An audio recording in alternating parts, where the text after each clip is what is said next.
buenas tardes, amada iglesia. Nuevamente es un gusto poder estar delante de ustedes para poder tener este tiempo de compartir la santa palabra del Señor. En medio de la crisis que nos ha tocado vivir, es bueno darnos cuenta que el Señor ha estado a nuestro lado en medio de estas circunstancias. Hemos estado hablando sobre el remanente. ¿Y qué es el remanente? Pues significa tal cual, así como nosotros lo entendemos, lo que queda. Después de que pase todo esto, la pregunta que yo me hago seguramente es: ¿qué va a quedar? ¿Qué va a quedar de nosotros? ¿Qué va a quedar de sociedad? ¿Qué va a quedar de iglesia? Porque definitivamente necesitamos entenderlo. ¿Y sabe qué es lo que va a quedar? Es el remanente escogido que Dios ha llamado. Así que, siguiendo siempre con esta secuencia de temas que ya hemos iniciado, el remanente, una iglesia dispuesta a ser restaurada. Porque definitivamente lo que el Señor ha estado haciendo durante toda esta crisis que estamos viviendo es restaurando a su pueblo, restaurando a su iglesia. No pienso lo mismo seguramente en nuestras sociedades, porque al parecer vamos a seguir haciendo lo mismo que hemos hecho. Pero ¿qué vamos a cambiar como iglesia? Es la pregunta que yo definitivamente me hago. Una iglesia dispuesta a ser restaurada. Y para eso quise hacer uso del libro del profeta Jonás. Y quisiera que por favor, que allí donde está en su casa, pueda abrir su Biblia y junto conmigo pueda también leer este texto. Jonás capítulo 1, verso 17, cuando nosotros más o menos ya sabemos cómo se desenvuelve la historia. Dios le da un llamado al profeta Jonás para que vaya a predicar palabra de arrepentimiento a Nínive, y Jonás toma la decisión de no hacerlo, sino que se va al lado contrario. Es así que cuando va huyendo a Tarsis, donde se considera que el día de hoy es España, cuando va huyendo, le agarra una tempestad en el mar, y cuando está en el mar se da cuenta él, y él entiende que a causa de todo eso es él. Así que es arrojado al mar, y es ahí cuando se lo traga un gran pez. Partiendo entonces de esa premisa, de esa historia, comenzamos la lectura del libro del profeta Jonás, capítulo 1, verso 17. Dice la palabra del Señor: pero Jehová tenía preparado un gran pez que tragase a Jonás. Y estuvo Jonás en el vientre del pez 3 días y 3 noches.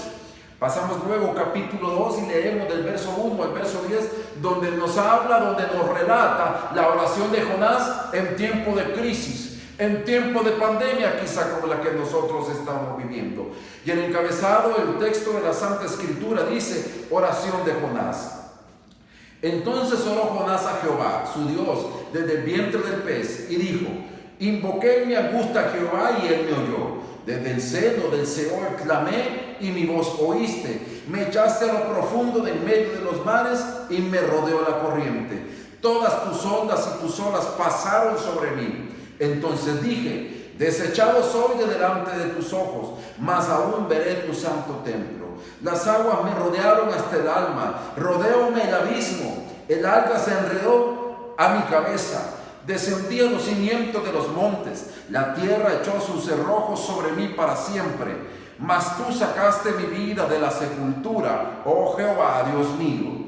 Cuando mi alma desfallecía en mí, me acordé de Jehová, y mi oración llegó hasta ti en tu santo templo. Los que siguen vanidades ilusorias, sus misericordias abandonan. Mas yo con voz de alabanza te ofreceré sacrificios. Pagaré lo que prometí. La salvación es de Jehová. Y mandó Jehová al pez, y vomitó a Jonás en tierra. Con un fin, el fin de cumplir su propósito. Hemos estado durante más de 2 meses en el vientre del pez. Hemos pasado seguramente algunas crisis, algunas circunstancias. No nos esperábamos muchas de ellas. Sin embargo, cuando ese pez nos vomite, la pregunta es: ¿qué vamos a hacer? ¿Será que nuevamente tomaremos un barco y nos iremos a Tarsis huyendo nuevamente del mandato del Señor? ¿O tomaremos el modelo de Jonás, que definitivamente decidió abrazar el propósito de Dios? El capítulo 2 de este libro es el más impresionante de que tengamos memoria, seguramente uno de los más impresionantes de que tengamos memoria en todo el texto sagrado. Esto lo mencionamos porque hasta ahora ningún hombre ha vivido la experiencia que tuvo Jonás al descender a las profundidades del mar y salir vivo de semejante prueba. Estamos nosotros en una prueba, estamos en el vientre de ese pez. Habrá que ver qué va a pasar después de todo esto. Nadie ha experimentado más separación y ausencia de Dios como el profeta Jonás, que definitivamente se sintió aislado en medio de la prueba porque había abandonado el propósito. Oh, y esto que está sucediendo para mí no es una prueba para el mundo, es una prueba para la iglesia, porque hemos abandonado el propósito de Dios, porque nos hemos hecho los rogados al llamado del Señor, porque creemos que le estamos haciendo un favor a Dios asistiendo a su iglesia, perteneciendo a un grupo, y tenemos que llamar y tenemos que rogar a la gente. Pero Dios ha permitido todo esto, claro que sí, para poder cumplir su propósito en nuestras vidas. Hay una historia que habla de una costumbre tribal inusual que retrata la presencia de Dios durante nuestras horas más oscuras. Porque muchas veces en medio de todo esto tenemos que darnos cuenta de algo. El Señor ha estado con nosotros. Aunque de repente creamos que nos ha abandonado y ha estado ausente, Dios ha estado a nuestro lado. Y esta historia dice que una tribu de nativos americanos tenía una práctica única para entrenar a los jóvenes valientes. En la noche del 13º cumpleaños de un niño, lo colocaban en el bosque denso para pasar toda la noche a solas. Ese joven nunca había estado alejado de la seguridad de su familia y de su tribu, pero en esa noche le vendaban los ojos y lo llevaban lejos, a la espesura de la selva. Y luego, cuando lo abandonaban, esperaba un tiempo prudencial y él tenía que quitarse la venda. Y se encontraba que estaba solo en medio del espeso bosque. Cada vez que una rama se rompía, probablemente visualizaba un animal salvaje listo para saltar. Cada vez que un animal aullaba, imaginaba un lobo que saltaba de la oscuridad. Cada vez que soplaba el viento, se preguntaba qué sonido más siniestro ocultaba. Aquella era una noche aterradora y larga para muchos. Pero después de lo que parecía una eternidad, los primeros rayos de la luz solar penetraban en el interior del bosque. Habían pasado la prueba, pero al mirar a su alrededor, el niño comenzó a ver flores, árboles con un sendero muy hermoso, y luego, para su asombro total, contempló la figura de un hombre parado a unos pocos pies de distancia, armado con un arco y una flecha. Y era siempre el padre del niño, que había estado allí toda la noche. El niño nunca se daba cuenta, pero en medio de la maleza siempre se escondía el padre, armado por si llegara a pasar cualquier eventualidad que atentara contra la vida del joven niño que se estaba entrenando para ser un guerrero. Seguramente en medio de estas circunstancias muchas veces así nos ha pasado. Nos sentimos solos, nos sentimos frustrados, nos sentimos aislados, pensamos que Dios se ha apartado en medio de la oscuridad. Sin embargo, el Señor, estoy más que seguro, está en algún lado alrededor nuestro, cuidando, vigilando, sosteniendo nuestras vidas. Quisiera yo en esta tarde hablar un poco sobre esas aguas de la restauración. Ese remanente con el cual el Señor ha querido hacerse, que es usted y yo, por lo menos eso espero. Dios quiere que en medio de este proceso que estamos pasando, restaurarnos, retomar el llamado. Ha permitido que estemos en medio de las aguas turbulentas, en el vientre del pez, para tal vez así nos demos cuenta que no hemos actuado como deberíamos haberlo hecho. Así que yo le invito a que ore conmigo allí donde usted se encuentra, seguramente en la comodidad de su casa. Y así como está, puede cerrar sus ojos y le decimos: buen Dios y Padre de la gloria, nuevamente le damos gracias porque nos ha sostenido, nos ha guardado, nos ha tenido en el hueco de su mano. Gracias, Señor, por todo eso. Quisiéramos en este momento pedirle perdón por nuestros pecados. Quisiéramos pedir el perdón por haber abandonado su propósito y seguramente, como lo hacemos muchas veces, huir hacia Tarsis sin tomar y abrazar realmente el propósito por el cual usted nos ha llamado.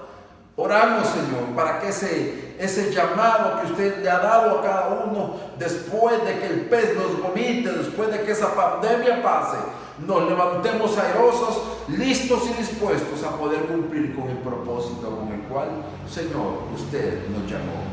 Así que en el nombre de Jesús, espero, Señor, que a través de estas gloriosas palabras podamos entender, podamos comprender ese llamado y podamos dar un sí a lo que usted ha preparado de antemano para cada uno de nosotros.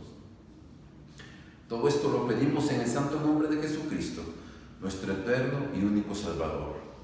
Amén. Amén. ¿Qué podemos hablar de las aguas de la restauración? En primera instancia, yo quisiera compartir con ustedes que las aguas de la restauración se agitan cuando le hemos fallado a Dios. Y seguramente esto que está pasando ahorita, esta crisis, es porque la iglesia le ha fallado a Dios. Como iglesia somos culpables, no hemos predicado la palabra. Yo esta semana reflexionaba y decía en mi reflexión: no hay cosa más peligrosa que estar en una congregación delante de un personaje que no predica palabra de Dios. Es más peligroso que tener una pistola apuntando a nuestra sien, porque eso puede matar nuestro cuerpo. Pero cuando nosotros estamos expuestos a hombres y mujeres que no predican la palabra, estamos expuestos a la muerte de nuestra alma. Así que Dios quiere restaurarnos, quiere que volvamos a la palabra. Las aguas de la restauración se agitan cuando seguramente le hemos fallado a Dios. Dios usó el mar para corregir, Dios usó el mar para restaurar, Dios usó la crisis para que nos diéramos cuenta que algo no estaba bien con nosotros. En este caso, el pez representa mucho más que la corrección de Dios. ¿Cuál es la simbología? ¿Qué representa el pez? Recordemos que había una gran tempestad, había una gran tormenta, y si solamente caía en el mar, con toda certeza, en medio de seguramente casi de la nada, Jonás iba a morir. Pero el pez representaba algo en ese momento. Representaba el refugio y la protección contra el mar. Casi inmediatamente que cae en las aguas tempestuosas, un pez se lo traga. El refugio y la protección de Dios en la crisis. ¿Estamos en nuestro pez? ¿Dios nos ha guardado? Definitivamente que sí. Pero lo que está afuera es turbulencia. Lo que está afuera seguramente es peligroso. El pez fue la provisión de Dios para poder proteger al profeta. Dios intentó usar a Jonás. Si bien los 3 días y 3 noches en el vientre del pez fueron extremadamente difíciles, fueron extremadamente dolorosos, Dios nunca tuvo la intención de matar a Jonás. Dios no quería que Jonás muriera. Si él hubiese querido, perfectamente lo hubiera abandonado en medio del mar tempestuoso, en el océano, o cualquier otro animal lo hubiese acabado con su vida. Pero le proveyó un refugio, que ese es el pez.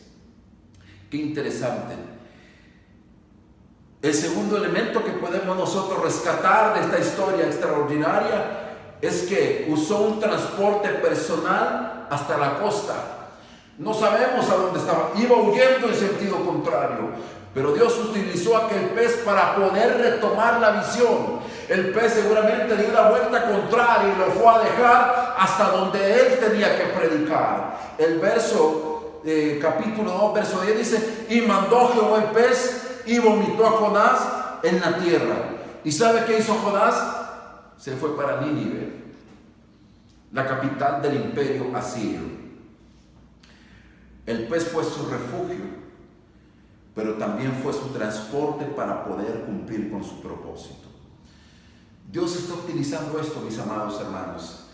Está utilizando su palabra, está utilizando la iglesia misma para que nosotros entendamos que hay propósito para usted y para mí después de esta crisis. El tercer elemento que yo quiero rescatar en medio del primer punto de las aguas de la restauración es que en ese momento el pez, en ese momento su crisis, en ese momento su problema, en ese momento su dolor, se convirtió en el santuario privado de Dios. ¿Y qué es el santuario si no es el lugar donde usted y yo nos encontramos con el Señor? Y leemos en capítulo 2, verso 1. Y Jonás dice, oró al Señor su Dios. ¿Desde dónde? No es de un templo, no es de su casa, no es de una habitación, sino que lo hizo en el vientre, en el estómago del pez. Así que ¿en qué se convirtió en aquel momento el pez? En el santuario. ¿Qué es un santuario? ¿Qué hace que un auditorio de la iglesia sea un santuario, un armario de oración, o incluso el vientre del pez sea un santuario? Y un santuario es el lugar donde usted y yo nos encontramos con Dios. Así que en ese momento el pez fue el santuario para que a través de la oración pudiera encontrarse con el Señor y con su Salvador. Miren qué extraordinario. Dios está utilizando este mar tempestuoso que tenemos a nuestro alrededor, que las noticias que seguramente día con día escuchamos no son buenas, pero Dios quiere que hagamos un santuario de oración cada día a las 6 de la tarde en el lugar donde nosotros nos encontremos, en nuestro santuario restaurador. Es el santuario del llamado, es el santuario para retomar el propósito por el cual el Señor nos ha creado. Número 2, hablando de las aguas de la restauración.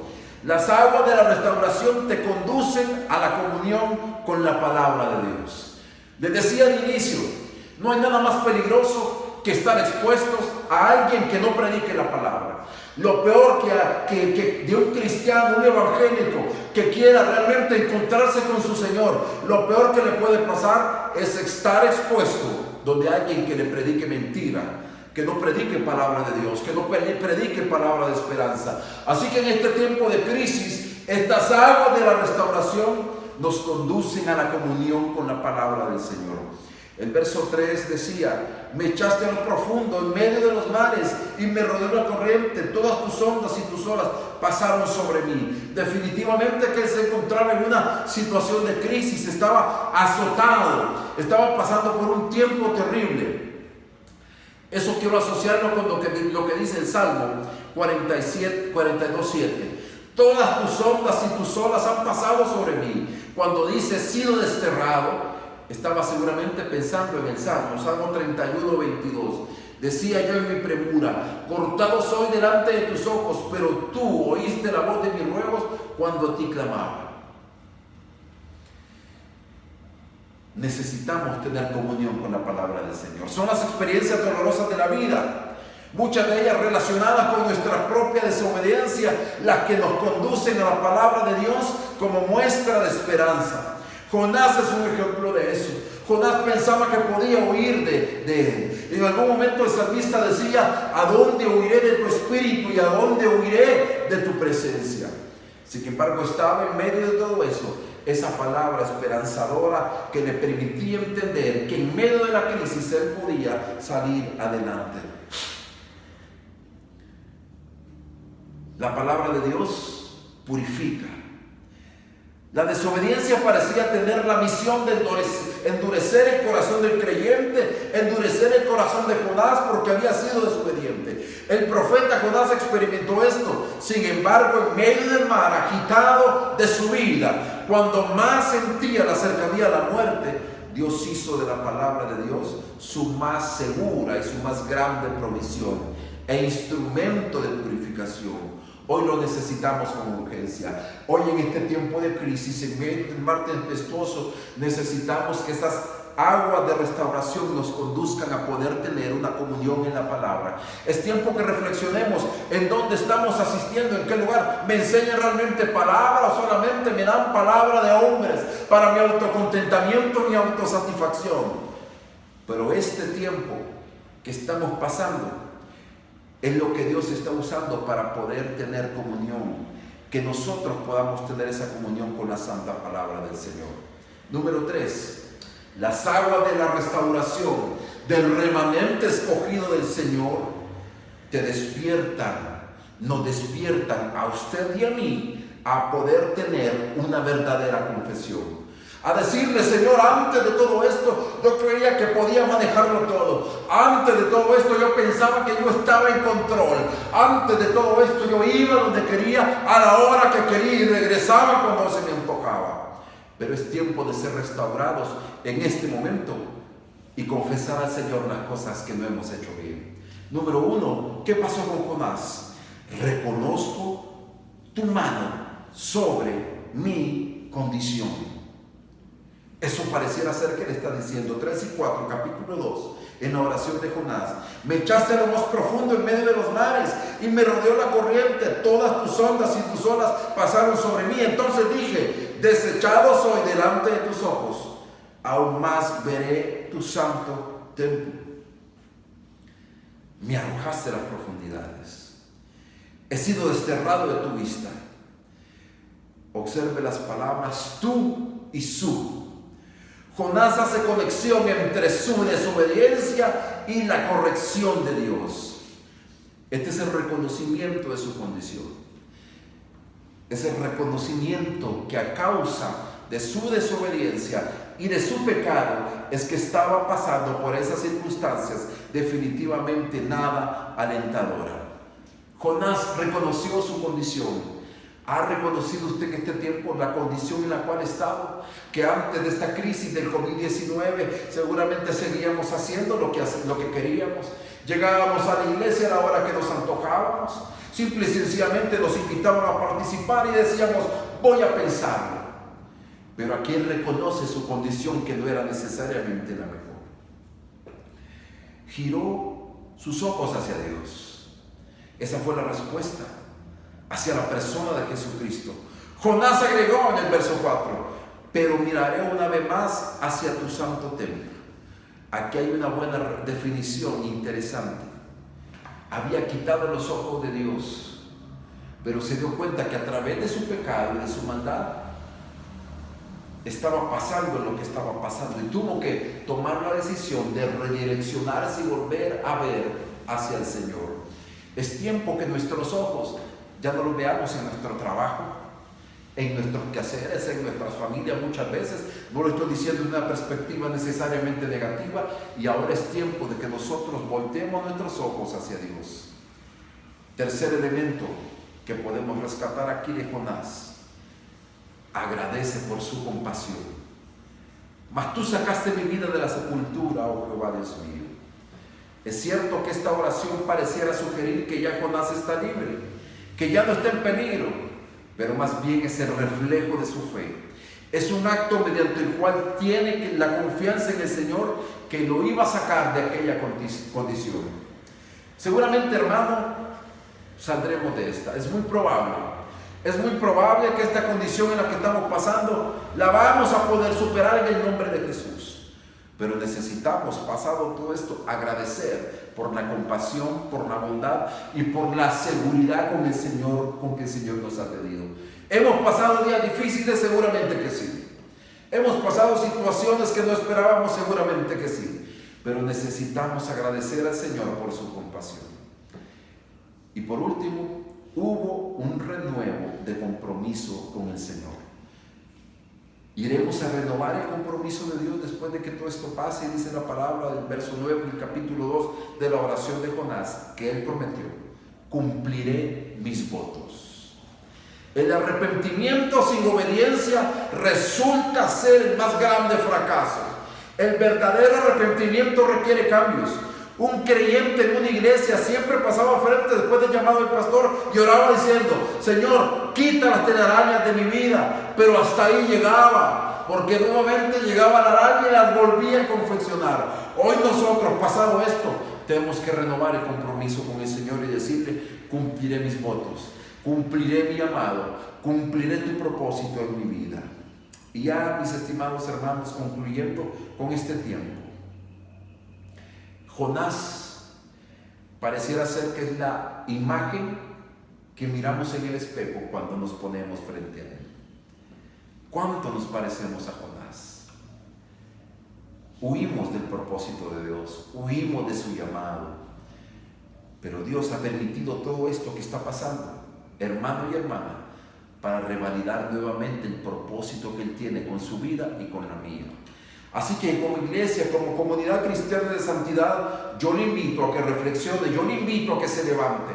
Ya falta poco tiempo seguramente para que comencemos a reunirnos, tal vez de 15 en 15, y va a ser un día glorioso porque vamos a predicar la palabra, pero sobre todas las cosas va a ser un día de renovación de nuestros votos. Así que vayámonos preparando para ese día extraordinario. Es tiempo de confesar al Señor nuestros pecados. Es tiempo de cambiar de dirección, porque el barco nos llevaba hacia un punto, pero el pez nos regresó hacia el llamado del Señor. En este momento estamos en el pez, y ¿sabe qué está haciendo el pez? Nos está regresando al lugar donde Dios quiso que nosotros siempre estuviésemos. Yo quisiera que donde está usted cierre sus ojos y me acompañe una palabra de oración y le digamos al Señor: buen Dios y Padre, gracias le damos por este tiempo, gracias le damos por su bondad, gracias le damos por su misericordia. Le rogamos ahora en este tiempo, Padre bendito, que se pueda cumplir su propósito en nuestra vida. Es tiempo de que cambiemos, Señor. Ya llevamos ratos en el estómago de este pez. Y nuestra oración hoy no solamente de arrepentimiento, sino también de decisiones, de no ser los mismos, que cuando retomemos vengamos con la fuerza y con el ánimo de decirle: heme aquí, Señor, envíame a mí, yo iré. Gracias, Señor. Bendigo a nuestra comunidad de fe, bendigo a la comunidad cristiana de santidad, bendigo a mi iglesia, bendigo a cada familia representada, a cada niño, a cada adulto, a cada anciano. Los bendigo en el nombre de Jesús. Y mi oración, Padre, delante de su presencia, es que siempre los guarde y los mantenga en el hueco de su mano. Bendiga también este país, y en Cristo Jesús pedimos todas las cosas.